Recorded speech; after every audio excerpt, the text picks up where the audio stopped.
But the book of Job is a fascinating book, so fundamental and foundational.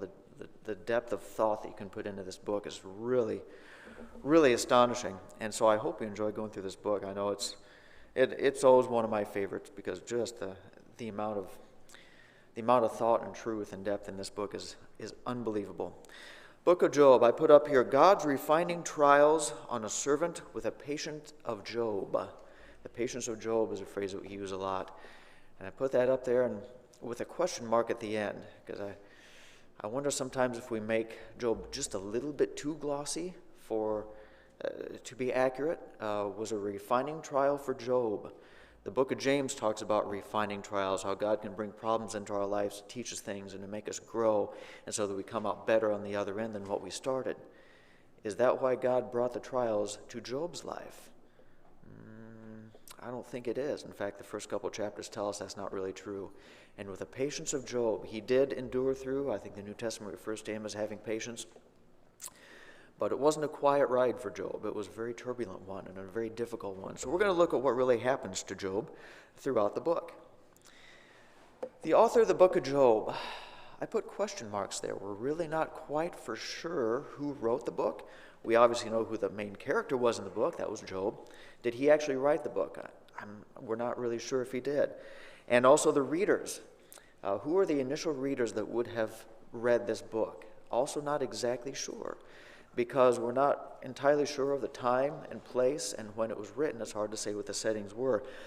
I've had multiple people come and tell me that the book of Job is indeed the oldest book of the Bible. And I always ask them, that's interesting. How do you know that?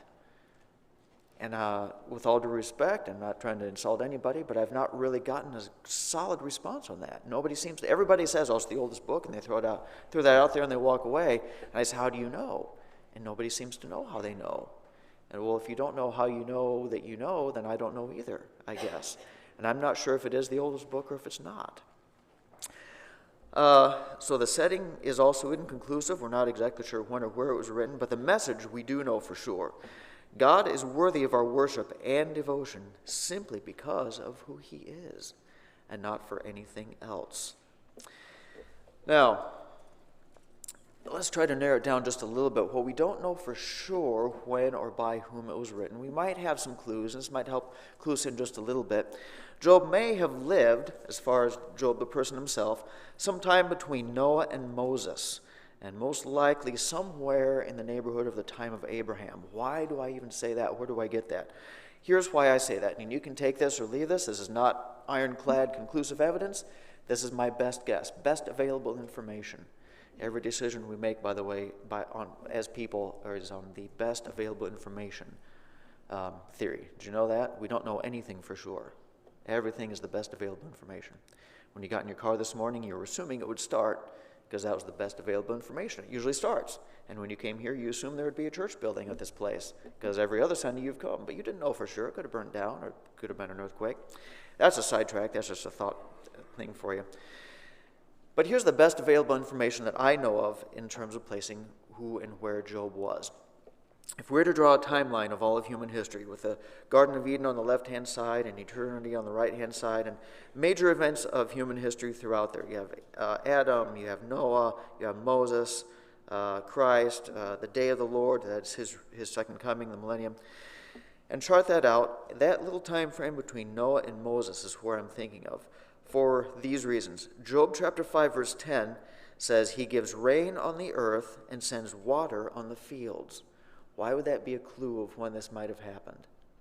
So we know that probably puts them after the time of Noah, right? Yeah, because we're getting the rain on the earth to water. Instead of the mist coming up from the ground, the rain is coming down. So probably Job lived after the time of Noah. It also, in chapter 1, describes Job as his possessions. His possessions were 7,000 sheep, 3,000 camels, 500 yoke of oxen, 500 female donkeys, etc. Again, that comes from the first couple verses of chapter 1. And if you look at other Bible stories, a wealth in Abraham's time, in that time frame, was typically measured in terms of the size of your flocks. You remember Jacob, he goes to Laban and he says, oh, I gotten rich because I have this many, this many donkeys and this many sheep and this many oxen. And the size of the flock determines a person's wealth. Later on, You think in Solomon's time and David's time, wealth is often described in terms of what? The amount of gold and silver you might have. And so the measure of wealth kind of shifts over time. But Job's wealth is, again, determined by the size of his flock, how many sheep and oxen and all that stuff, and how many servants he has. And so it sounds more like the way that they would have measured wealth in the time around the patriarchs, Abraham in his time. Also, it says in the last chapter, chapter 42, verse 16, it says he lived 140 years after his trial. Well, we don't know exactly how long he lived before his trial, but just a little guesswork here. Even if he was, say, 60-ish years old before his trial, and then 140 afterwards. Again, those are the 60 is kind of a guess, but assume somewhere in that range. That'd put his overall age at the time he died at around what? 200-ish years. So the question is, when did people live around 200-ish years? Well, Ishmael lived to 137. That was Abraham's son. Jacob, the grandson, lived to 140. And Terah, Abraham's father, lived to 205. So, again, best guess, age range as far as how long he lived, it sounds to me like it probably would have been plus or minus a generation or two around Abraham's time. Finally, there's no mention in this book of anything Jewish, really. You don't see any temple, you don't see any tabernacle, you don't see any priests, none of the Levitical law that's presented in the book of Moses, which again probably puts him prior to the time of Moses. And finally, chapter 1, verse 5 tells us that he used to rise up early in the morning and present burnt offerings. Why is that a clue? People kind of throughout, they've been doing offerings since the Garden of Eden. How does it tell us? Because of the location. It sounds like he had his own altar in his backyard, and every morning he'd get up and walk out the back door, feed the sheep, and then go make a burnt offering in the backyard. Well, after the time of Moses, you weren't supposed to do your own altar in your backyard. Where were you supposed to do all of your sacrifices? In the tabernacle or the temple, yeah. But he did his own sacrifices in the backyard, a lot like, say, Abraham would have at his time. So those are the clues why I think he probably lived around Abraham's time. So the next question is, when was the book written? Again, I don't think this is a documentary necessarily. I don't think there's a New York Times reporter sitting there with his recorder on the ash heap with Job, recording live the conversations that were going on. Just because the events of Job took place around the time of Abraham, if that's correct, doesn't mean the book necessarily was written around the time of Abraham. The story of the Garden of Eden wasn't written until when? The time of Moses, over 2,000 years later. So God doesn't have to write the book in real time as it's happening. He can write it much later, anytime we want. And especially since the first couple chapters of the book are impossible to know without special revelation anyway. Whoever wrote it had more, it was inspired, but it could have been written any time because God could have revealed this to them at any time. Job had no more way of knowing what happened in chapters 1 and 2 than somebody that lived centuries later. So when was it written? There's only one clue I can find that maybe might help us out a little bit, and here's how it is. I think maybe it could have been written after Moses, possibly in Solomon's time. And again, this is not for sure, this is not dogma, you can disagree with me if you like, that's fine. But here's why I say what I say. Again, back to our timeline. In chapters 3 through 37, that's the conversational part of the book, where Job and his friends are talking back and forth, all that, with almost exclusively the name of God, Elohim, God himself, God Almighty, is used in their conversation, as if that was their primary name for God. Now in chapters 1 and 2, and then the closing chapters, 38 through 42, we see the term Yahweh, Jehovah, or in your Bibles, Lord, all capital letters. That's used extensively. The only exception where Yahweh is used in the body of the book is in chapter 12, verse 9. It is used one time. But other than that one exception, it's all Elohim during their conversations. But outside of the conversations, if you want to call it the narrative part of the book, the word Lord is used. Or even when God comes to speak to Job, the word Lord is used. When it said, and the Lord said to Job, and Job responded to the Lord. So Lord is used there. So why the different names of God used in different parts of the book? The quotation parts of the book use Elohim, and the other parts use Lord. What does that tell us? Anything? Well, when was the name Lord really, I don't want to say introduced because it was known previously, but when was it really brought to the forefront? Capital O, capital O, capital R, capital D.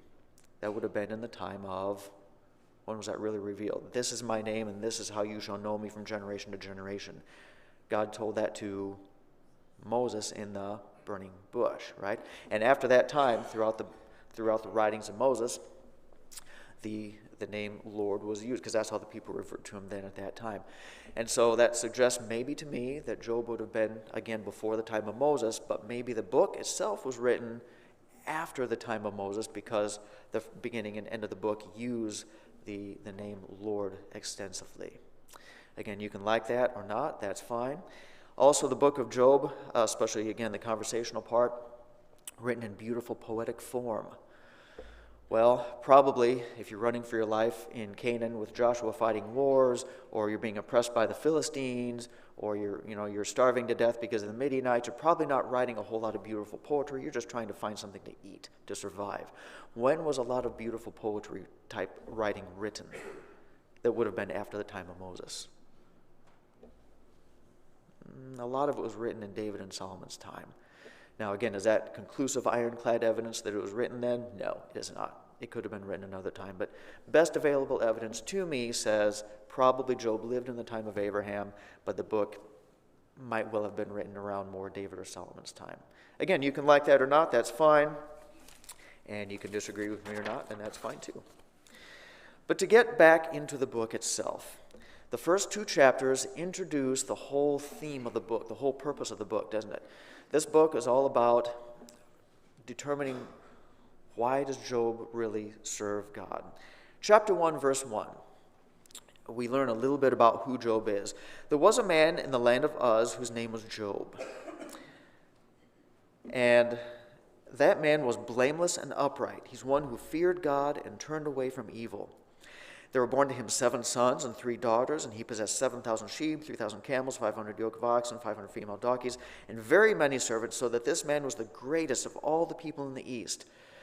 His sons used to go and hold a feast in the house of each one on his day, and they would send and invite their 3 sisters and eat and drink with them. And when the days of the feast had run their course, Job would send and consecrate them, and he would rise early in the morning and offer burnt offerings according to the number of them all. For Job said, "Well, it may be that the children have sinned and cursed God in their hearts." Thus Job did continually. So 2 main things we learn about Job here, isn't it? One, he was very, very rich. He was wealthy. He had massive amounts of flocks and servants and probably land, if they owned individual land specifically back then. I don't even know.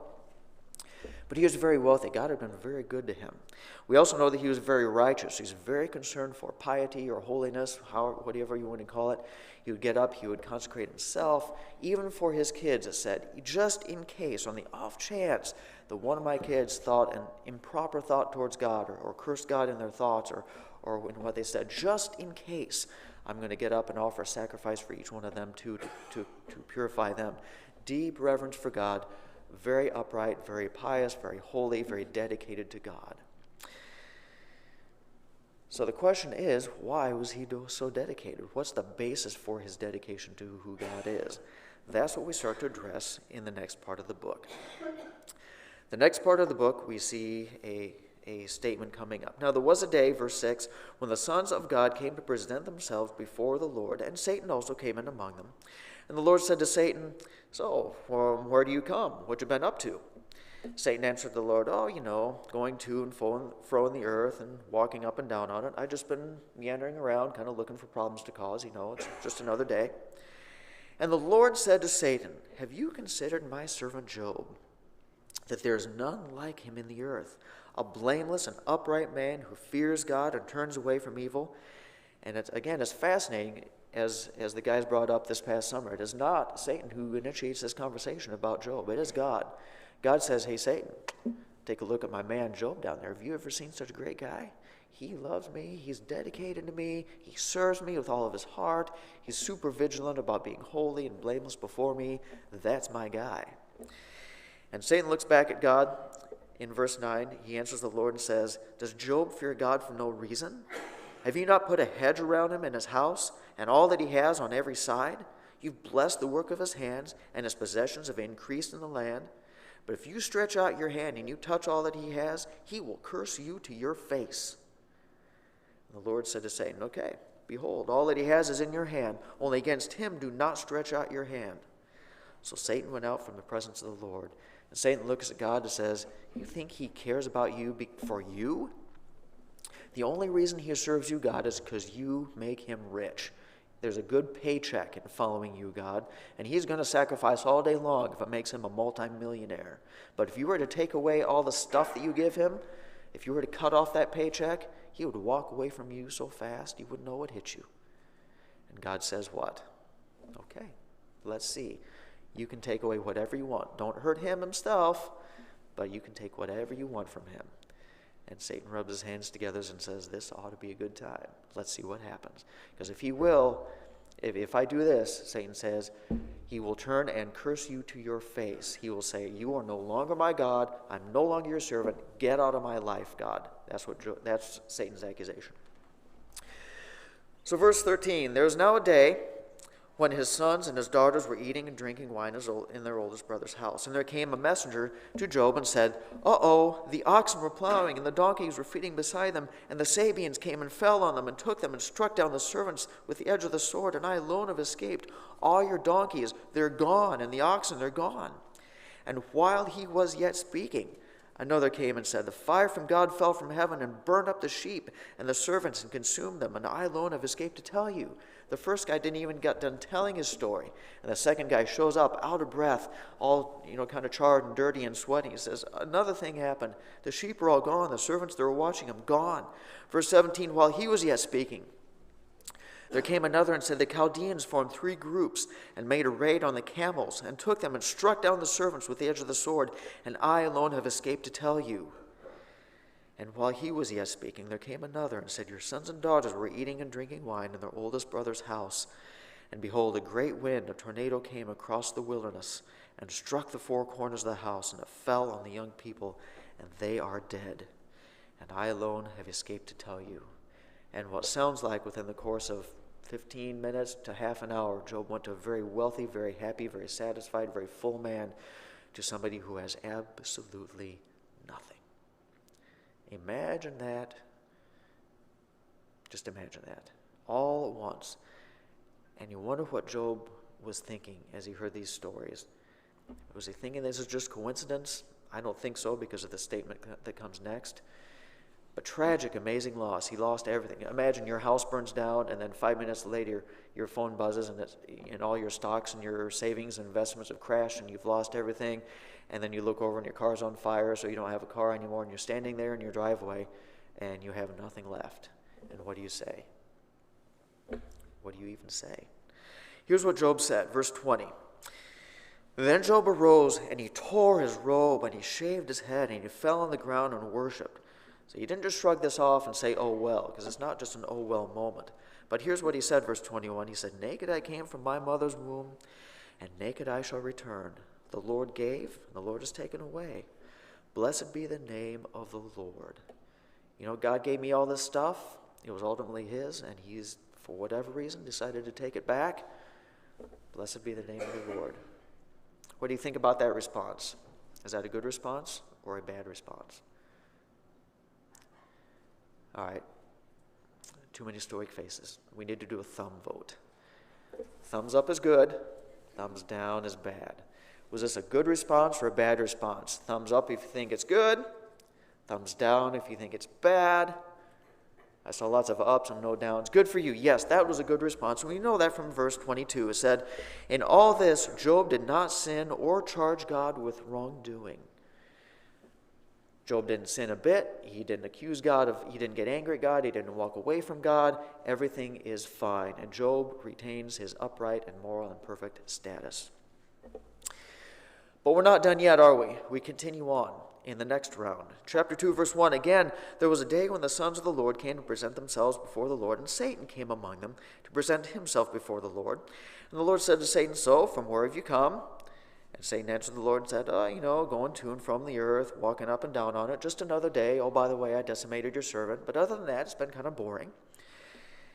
And verse 3, the Lord said to Satan, have you considered my servant Job, that there is none like him on earth, a blameless and upright man who fears God and turns away from evil? The exact same thing he said the first time. Job's status in God's eyes has not changed a bit. But there's another sentence after that. In fact, he's improved because he still holds fast his integrity, although you incited me against him to destroy him without reason. Even though you had me punish him. And did you see how that's phrased, by the way, just as a side note? Who actually did the punishing here? Or who did the destroying? Was it Satan or was it God? It kind of depends on how you look at it, wasn't it? I mean, Satan kind of instigated it. Satan may have done the dirty work, and yet God gave full authority, and Satan can't do anything that God doesn't allow him to do, and maybe even gives him the power to. I don't know. So it kind of depends on how you look at it. But in this phrase here, you incited me to destroy him without reason. Clearly, God is taking responsibility for what happened. Not that he shouldn't. I mean, it was his word. But clearly, God didn't say, well, hey, that wasn't my doing, that was you. And, I've heard people mention, well, God didn't do it, it was really Satan. And I think, well, it's kind of like the mafia theory, isn't it? Al Capone never killed anybody, he was innocent. Well, he might not have ever pulled the trigger, but he's the one that hired and orchestrated all the hitmen to do the dirty work, so he was totally responsible. So God is absolutely part of this trial. And I'm not saying that in any condescending or critical way. I'm just saying that's the way it is. Verse 4, Satan answered the Lord and said, skin for skin. All that a man has he will give for his life. But stretch out your hand and touch his bone and his flesh, and he will curse you to your face. And the Lord said to Satan, okay, all that he is, is in your hand. Only spare his life. You can do anything you want to him, but you are not allowed to kill him. Because that would destroy the experiment, wouldn't it? If he's dead, he can't choose one way or the other. Verse 7, so Satan went out from the presence of the Lord, and he struck Job with loathsome sores from the sole of his foot to the crown of his head. So much so that, verse 8, he took a piece of broken pottery with which to scrape himself while he sat in the ashes. And you can just imagine this infection, this nasty, all over his body. And, of course, modern medicine wasn't exactly present at the time. So he takes a piece of old broken pottery and he's just trying to scrape the infection off of his body without any kind of antiseptic or any kind of anesthesia. And he's miserable and he's suffering. Verse 9, then his wife, on top of it all, says, what? Do you still hold fast your integrity? Are you still worshiping this God who did this to you? He already took away everything that you have, and now he's making you suffer on top of it all. Insult to injury. Now you're miserable, you're infected. Who knows if you're even going to live through this? Are you still holding fast to your integrity? She says, curse God and die. Which is exactly, by the way, what Satan wanted him to do. Probably not much of an encouragement from her. I might come back to this phrase in the next chapter, just because I have trying to give her the most benefit of the doubt I can here. But we'll come back to it in a minute. But either way, whether she meant well or not, this is not good advice. Cursing God and die as a way of either retaliation or getting out of your own agony is not the way to go. Verse 10, but he said to her, here's his response, even in the midst of all this stuff, you speak as one of the foolish women would speak. Shall we receive good from God and not receive evil? When God was giving us good stuff, I didn't hear you complaining. I didn't hear you say, curse God and get rid of all the good stuff. But the same God that gave us good is now giving us bad. Should we accept one from God and not the other from the same God? He says, stop talking foolishness. This is ridiculous. And the end of that verse says what? In all this, Job did not sin with his lips. Another perfect response. There's only one thing that bothers me about his response here in what verse is that, 11? Verse 10? Or in verse 10. Only one thing that bothers me about it. And it's nothing about the response itself. It's more about where it's placed. Did you notice that? Where is it placed? It's placed in chapter 2. And the book is 42 chapters long. And this is the last time we see that phrase come up throughout the book. If you are a Cubs fan, and there was a Cubs baseball game yesterday, which I'm pretty sure there wasn't. But if there was, and I said, so how did the game go? And you said, well, up through the second inning, they were doing okay. You don't need to tell me any more, because what can I automatically assume about the rest of the game? they pulled off the normal stunt and fell apart, right? Probably after that, things went downhill because you said up until the second inning, everything was good. And so you can kind of assume the rest of the game wasn't so good. In chapter 2, verse 10, it says, "In all this, Job did not sin with his lips." But it doesn't say that anymore throughout the book. What does this mean? Well, I guess we'll kind of see what this means as we continue. So we've had 2 rounds of, can you call them dares? Can you call them wagers, deals, experiments? Call them whatever you will, taking all of Job's things and then his health itself upon Job. And so far, Job has not sinned. Then we get to verse 11. "Now when Job's 3 friends heard of all this evil that had come upon him, they each came from his own place, Eliphaz the Temanite, Bildad the Shuhite, and Zophar the Naamathite. And they made an appointment together to come to him, to show him sympathy and comfort him." I know people are often pretty harsh with the 3 friends, and they certainly had problems in what they said later on in the book. But again, I give them a little bit more leeway maybe than some people do. Why did they come? It says right there in the last verse, what did they come in verse 11? To show him sympathy and comfort him. Question 2, how many friends in total did Job have in all of his life? And all of his Facebook friends, how many did he have? We don't really know, but probably more than 3. I mean, he was a prominent man. Everybody knew him. He was wealthy. I mean, he was influential. How many of his friends actually came to visit Job, as far as we know? 3. Those are his good friends. The others didn't even bother to show up. But these guys, they heard about Job's problems. They got together. They said, look, we need to go do something for this guy. And so they got some muffins and some chicken soup and some pillows and blankets. And they said, we're going to meet together and we're all going to go together to visit Job. We're going to travel however far it is we have to travel. And we're going to bring all these things, maybe, and I'm throwing the chicken soup in there out of my own imagination. We don't know if he brought him stuff or not. But we're going to go there for one explicit, express purpose, and that is to comfort and support him in his time of trouble. I don't think these were bad friends. I think they were generally good guys. Verse 12, and so when they saw him from a distance, they didn't even recognize him. He was so disheveled. And they raised their voices and they wept. And they tore their robes and they sprinkled dust on their heads towards heaven. They're sympathizing. What's that phrase we see later in Scripture? Rejoice with those who rejoice, and weep with those who weep. And that's exactly what they did. They say, Job, oh, this is terrible. I'm so sorry this is happening to you. What can we do? Here, have some chicken soup and a pillow or something. And they came to comfort him. Verse 13, and they sat with him on the ground for 7 days and 7 nights, and no one spoke a word to him, for they saw his suffering was very great. These guys are broken, and they're so sad, and they're trying to comfort him, and they're here to make him feel better. They are not here to tear him down. And we know that for sure from the verses we just read. They're here to help. They really, really are. Now, how do I want to get into this? Let's do one more slide.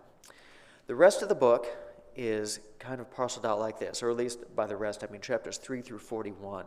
Chapters 1 and 2 that we just read are they set the scene for the rest of the book. This is why everything that happens in the rest of the book takes place. Now again, we all know that Job and the friends weren't aware of this conversation. We can tell that from the conversation that they had on later, but they didn't know what happened in heaven. And so we here are going to set chapters 1 and 2 aside for just a moment, okay? And we're going to look at the conversations. The conversation and structure of this part of the book looks kind of like what you see on the screen there. There's really kind of 3 rounds worth of conversation. Each of the 3 friends takes their turn speaking, and Job takes his turn in between each friend and responds back. So Eliphaz says something, Job responds. Bildad something, Job responds. Zophar something, Job responds. And it's back to the top. Eliphaz for round 2, Job for round 2. Bildad for round 2, Zophar for round 2. And then there's round 3 as well. At the beginning of the book, everybody is fired up and they're ready to go. The friends' responses are long and they're eloquent. And Job is kind of getting worked up. Round 2, they're getting a little bit frustrated with Job and Job with them, and it comes out clearly in the speeches that we see. By round 3, the 3 friends are kind of running out of wind a little bit. In fact, Bildad's final response, as I recall, is only, 6 or 7 verses, maybe 8 verses long. It's just a short little burp, and he's done. And Zophar completely taps out in his third one. He says, I got nothing. I'm done.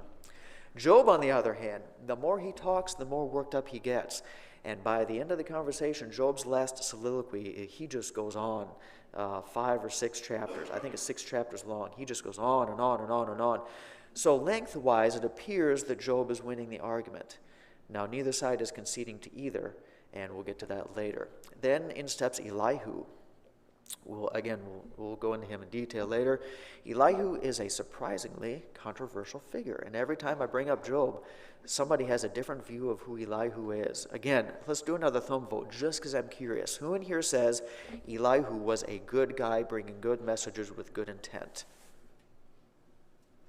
No thumbs up. Who says Elihu was a bad guy who's only adding to problems and is tearing Job down? Interesting. Who cannot find their thumbs so they can't vote?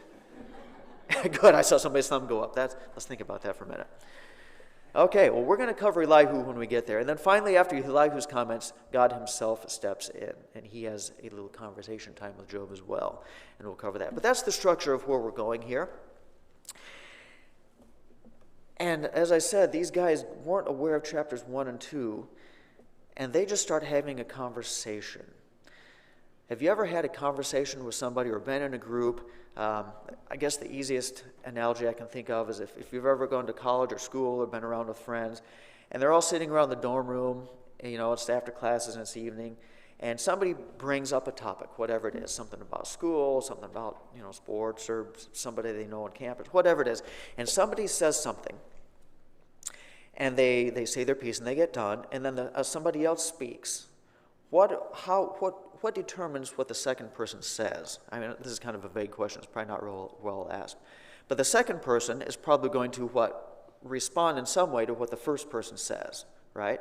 And then after he's done, either the first person talks again or somebody else talks, and they're most likely going to respond to what's been said previously. And then somebody else chimes in, and they're going to respond. And so really, whoever starts out the conversation kind of dictates, to an extent, the direction the conversation goes.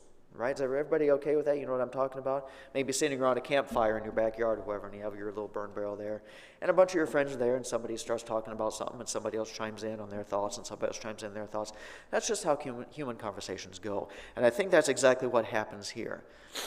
We start the conversation. Actually, Job starts out his initial conversation. Eliphaz kind of responds to what he says, and then Job responds to what he says, and then Bildad, and everybody kind of piles on. And the conversation just grows and builds from there.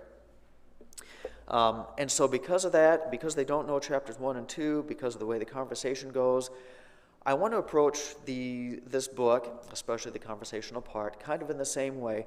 I want for us to set aside chapters 1 and 2 for the moment.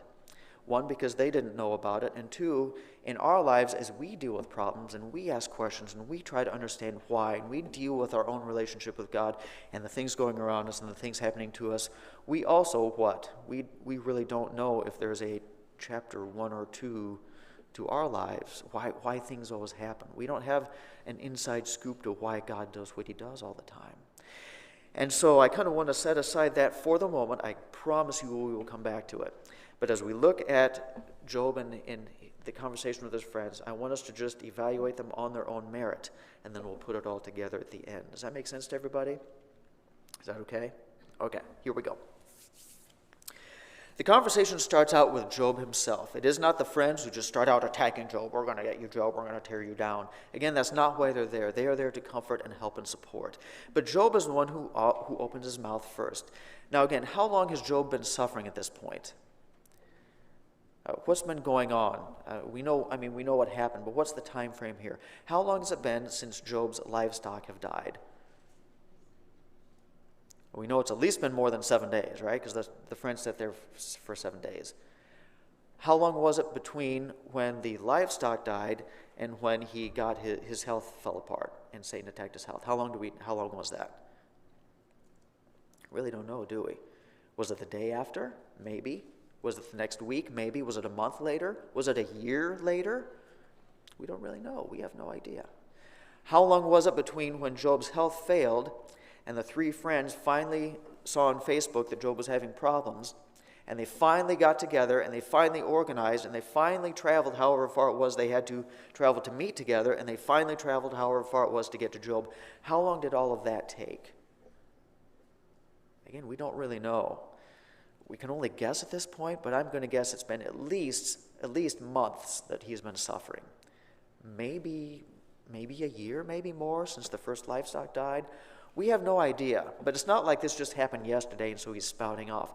He's been sitting in an ash pile, suffering, scraping infection out of his tissues for some time now. And the longer you sit, and the longer you think about your problems, and the longer you suffer, things happen in your mind. And I think some time has elapsed maybe since chapter 2, verse 10, where it said, "In all this Job has not sinned with his lips," and chapter 3, verse 1, where he starts to talk. And I think Job has had some time to ferment all this in his mind, and suffering does some funny things to you sometimes, especially when it's really, really intense. And I think we can see a bit of a mind shift in Job's attitude already, just from chapter 2, verse 10 to chapter 3, verse 1.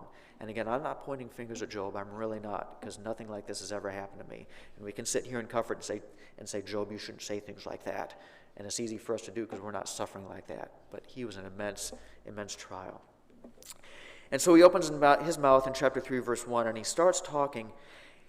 And it's really, he's feeling sorry for himself. And again, in a theological and in intellectual way, that's easy for us to say, oh, Job, you shouldn't do that. You should focus on the Lord and be grateful. But put yourself in that situation, and I'm a lot more forgiving because of what he says. He starts out saying, oh boy, let the day perish when I was born, the night that I said a man is conceived, let that day be darkness. And he goes on saying, essentially, I wish I was never born. Why did God ever give me life? I wish I weren't even here. And I'm going to, by the way, just pick out verses throughout the conversations that I think represent the tenor as a whole and the concept as a whole. I'm not going to read every verse. You're welcome for that. So I'm going to jump around, but the verses I select, I did so because it kind of represents the conversation as a whole.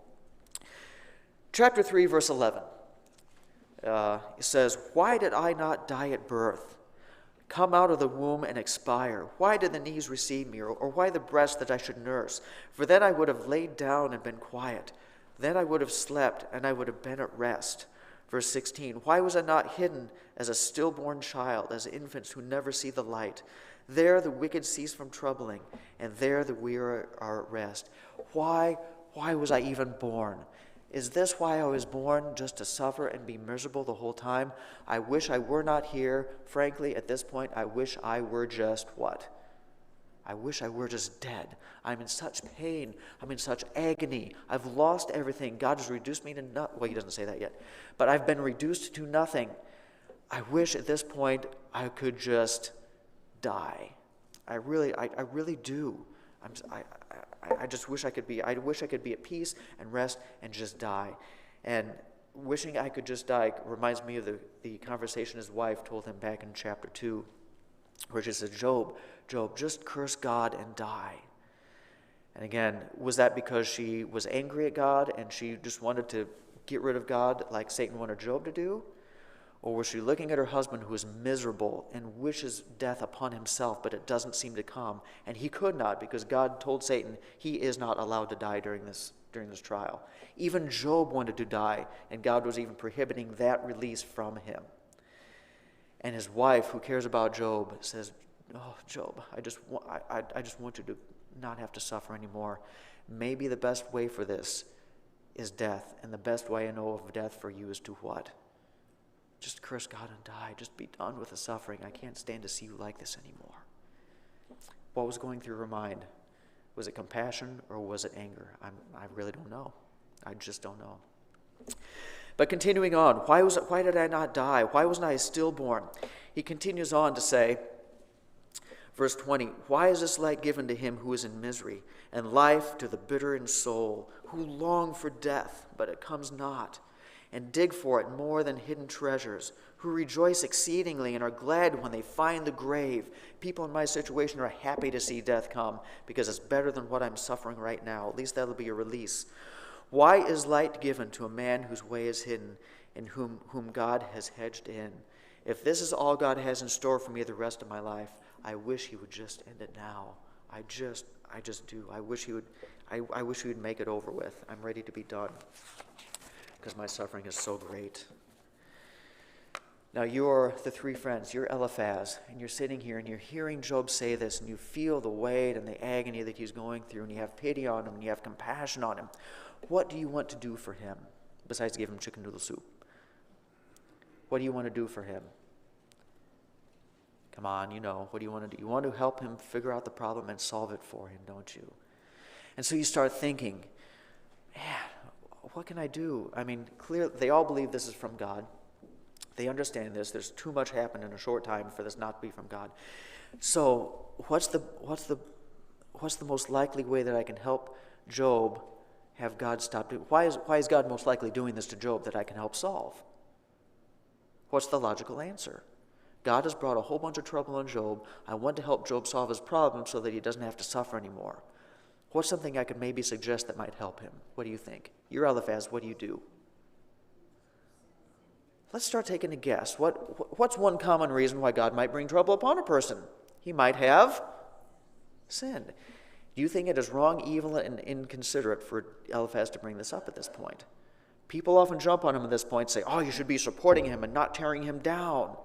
And I say, I'm not so sure. From what I've seen so far, I'm convinced they have the best of intentions. And to their defense, we'll get to that in a minute. I get ahead of myself. Unbelievable. So Eliphaz responds in chapter 4. Eliphaz the Temanite answered and said, and listen to his tone here. It's so gentle and understanding. It really is. It says, if one ventures a word with you, will you be impatient? Yet who can keep from speaking? Behold, you've instructed many, and you've strengthened the weak. You have strengthened the weak hands. In other words, when you are in a place of power, you've given instruction and you've helped people. Verse 4, your words have upheld him who is stumbling. You've made him firm and feeble in the knees. You've been there to support and help everybody else who is in trouble.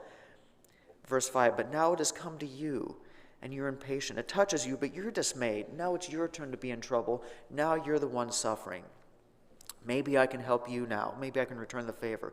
Verse 6, is not your fear of God your confidence, and the integrity of your ways your hope? You've always hoped in God. You've always trusted in him. Now let that be your help and your comfort and your rescue. Are we okay so far? Everybody good with his advice so far? So now we're going to continue, and here's where we get into the part that sometimes people don't like. He says, remember, think about something for a minute, Job. Let's problem solve here for a minute. Who was it that was innocent ever perished? Or were the upright cut off? As I have seen, those who plow iniquity and those who sow trouble reap the same. By the breath of God they perish, and by the blast of his anger they are consumed. And again, just by the tone and the way he words it, I just don't get the sense that he's pointing his finger in his face and say, Job, you're an evil man. You need to repent. Get right with God. You deserve what you're getting. I just don't see that from what I've seen before. I think he's saying, Job, is it possible? What I've seen, if I may say a word, in my experience, people who tend to inherit problems tend to sometimes, have maybe done something to deserve it. And the people who do what's right tend to be, blessed by God. I mean, that's kind of what I've seen. Is it possible, Job, that maybe there's something here that you could rectify with God so that things would get better? What do you think? Is Eliphaz right in what he says? Is he right? What do you think? If you're not sure, what do you think about this passage? Isaiah chapter 59, verse 18. According to their deeds, so he will repay. Wrath to his adversaries, repayment to his enemies. To the coastlands he will render repayment. So they shall fear the name of the Lord. God takes the evil person and he does what? He punishes them. Or what about this one? Jeremiah 17:10. I the Lord, search the heart, and I test the mind, to give to every man according to his ways, according to the fruits of his deeds. What does that verse say? Or what about 1 Peter chapter 3, verse 12? The eyes of the Lord are on the righteous, and his ears are open to their prayer, but the face of the Lord is against those who do evil. What do you think of that passage? I'll ask you one more time, is Eliphaz right in what he says? Thumb vote. Is he right? Is he wrong? Interesting. I would suggest, and boy, there are so many different takes on the book of Job. According to the rest of Scripture, I think what Eliphaz is absolutely right. There are passage after passage after passage where God says, I will punish the evil and I will reward the good. The book of Deuteronomy, right? The Israelites and crossing over into the land. If you obey me, I will bless you beyond your wildest imagination. But if you disobey me, I will curse you and make your life horrible. And your situation in life will be largely based on how well you obey me. Is Eliphaz right in what he said? Now, forget about whether Job sinned or not. I mean, we'll get to that too. But in terms of what he said, is there truth in what he said? Yes, there absolutely is. I just put 3 passages up here. We could find hundreds more. I will not bore you with all of them. But I would suggest that Eliphaz is right in what he said. Unfortunately, we're out of time. Think about this. For next week, we're going to continue on with the conversation. No, I lied.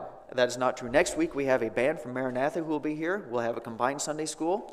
That'll be a wonderful time. Make sure you all come and enjoy that. In 2 weeks, we will continue the book of Job, and we'll see what else Eliphaz has to say and how uplifting and encouraging he is. All right, let's pray quickly, and we'll dismiss. Dear God, we thank you this morning for these truths out of the book of Job. Such a fascinating philosophical book as we get into it. So many layers to this, so many thought avenues, so many ways of truth and seeing the world that are in this book. Help us to sort through them and understand them and apply them the right way. In Jesus' name I pray, amen. All right, you are dismissed.